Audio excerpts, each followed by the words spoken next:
কথা আছে না, চুরের 10 দিন গেরস্তের 1 দিন। আরে কতদিন ধরে তুমি আসবার লাগছো, কেউ তো আর দেখে নাই কা, এখনো কেউ দেখবো না। চলো। আর তুমি তো বুঝো না, ভয় তো আমার মনে, কোন সময় জানি কি একটা অঘটন ঘটে। কার বাড়িতে এলাম চুরি করতে? এরা কামও শুরু করে না, আমি চুরি করতেও পারি না। হ্যাঁ, এটা কি কইতেছে? চোরের 10 দিন গৃহস্থের 1 দিন। ও মা, তার মানে এই বেড়ার স্বামী না আমার মতো। আমার মতো কি, আমি যদি হই চোর, এরা তো ডাকাইত। চালু করে কাজ কর তোরা, তোরা বোঝস না কি লেগে। একটু পরে তো রাত পোয়াইব, আর রাত পোয়াইলে তো আমরা সবাই চোর খুঁজে পিটাইব। কে আমার চোরকে পিটাইব কে? আমি যদি ধরা খাই তো এরাও ধরা খাবে, এরা তো ডাকায়।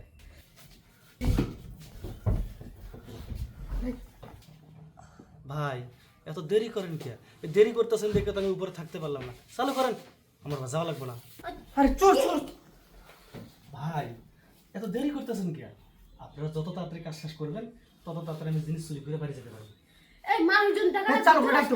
চোর চোর এটা লোকজন ধরাই দেন। দাঁড়ান দাঁড়ান দাঁড়ান, লোকজন ডাইকে আমার ধরা দিবেন, আমি চোর। ও ডাক দেন, ডাক দেন। আমিও কমু যে চুরি করতে এসেছি ঠিক, কিন্তু এবার দিকে ডাকাত বয়ে রয়েছে। বোঝেন নাই? এই ঘরের শত্রু বিভীষণ। আপনার স্বামী থাকে বাইরের বাইরে, এই ফাঁকতে আপনি পর পুরুষ আইন না, এই যে ইষ্ট খুলুক ইষ্টলীলা সব আমি উপর থেকে দেখছি। তাহলে আমি করে দিই, এই যে কে কোথায় আছেন? থাম থাম থাম, মানুষ হলে ঝামেলা হয়ে যাবো। তুমিও চোর হিসাবে মার খাবা, আমিও তাহলে কোনো দোলাই খাবো। এই বেলায় গেছে, তুমি আমি ভাইরা ভাই, চলো দুজনে মিললে খাই। আরে তুই না চোর, আমি চোর, তাহলে কি? তুমি কি ডাকাই? ডাকাত মানে? ডাকাত মানে বোঝো না? আরে আমরা যখন লোকজনে ধরবো, আমরা চোর হয়ে দুটো মাইট দেবো, তোমার বেশি দেবো। কি কি লেগে দেবো জানো? তুমি বলতেছো এই বাড়িতে এসে কি করতে জানো? আকাম করতে এসো, এখন বোঝো। এই শুনেন, কি? আপনি তো চুরি করতে এসেছেন। হ্যাঁ, চুরি কি চুরি, এগুলা নিয়ে যান, তাও এটা বললেন না।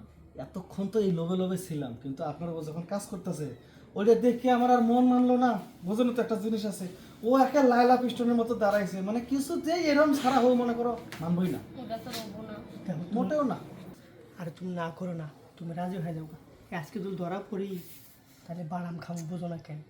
আজকে দিনই তো।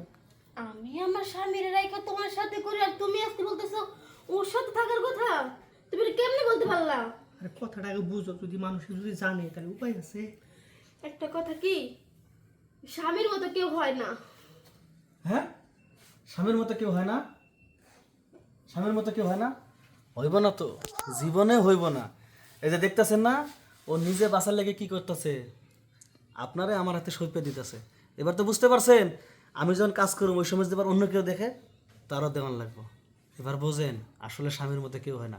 এই যে স্বামীর আমানত খেয়ানত করলেন ওরে দিয়া, বুঝতে পারছেন? আমি চোর হলে কি হবো? আমার ইমান আছে। আমি কত বাড়িতে চুরি করতে গেছি, কত বউ বেডি গো, বুকের কাপড় থাকে না, দেখে না দেখার ভান করছি, চুরি করে আইছি। চুরি ব্যবসা মহা ব্যবসা, যদি না পরে ধরা, কিন্তু নিজের ইমান ঠিক রাখছি। আপনি কি করছেন?